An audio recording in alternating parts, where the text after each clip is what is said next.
Bu omonat haqida men gapirmasam bo'lmaydi. Judayam ko'p diniy idoraga kelyapti. Qarz olib bermaslik omonatiga xiyonat.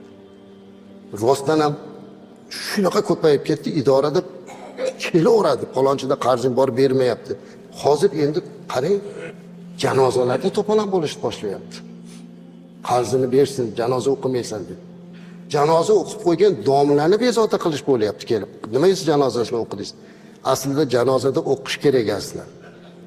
O'zi aslida bir narsani o'rni kelganda aytdi, farzand ado qilaman degani meni yonimdan ado qilaman degani emas, o'sha odamni qoldirgan mablag'idan ado qilish kerak. Uni gardanida yo'q, unda yo'q bo'lsa nima qiladi? Lekin farzandlar o'sha otasi uchun xizmat qilib beraman deyotgan bo'lsa, ming rahmat. Yoki akasi yoki anishi. Ammo lekin shunaqa ko'payib ketdi. Nima uchun qarz olib, keyin qarz bermaslik ko'payib ketdi? Men bir hadisni sizlarga aytib beray.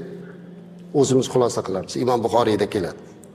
Kim bir odamdan qarz olayotganda niyat qilsaki, men shu qarzimni olyapman, Alloh yordam bersa shu qarzimni uzaman desa, Alloh o'sha odamni qarzini uzishga muvaffaq qilib qo'yadi.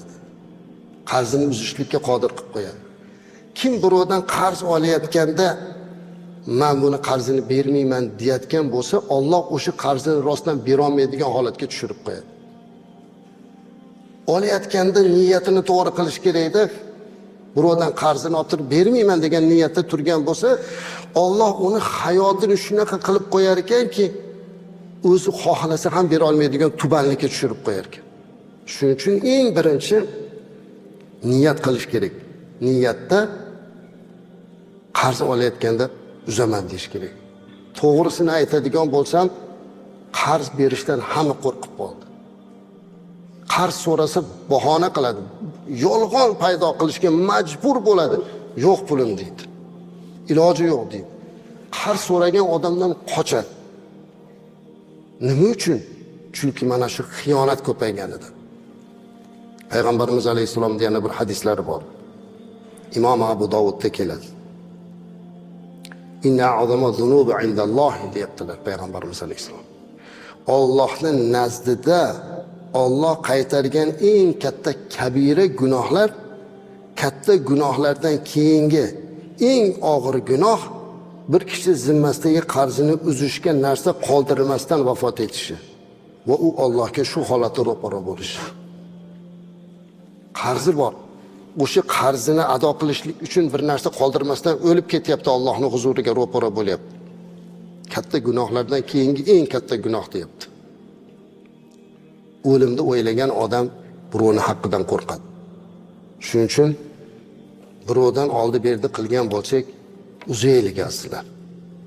Qarz berishdan to'xtamang. Qarz bering. Bir musulmon muhtoj bo'lsa bering, o'rgataylik. Lekin o'sha odamlarga aytaylik, tushuntiraylik. Haligi bir latifadan bo'lmasin. Kelsa qarz so'rasa, qo'limni o'psangiz beraman debdi.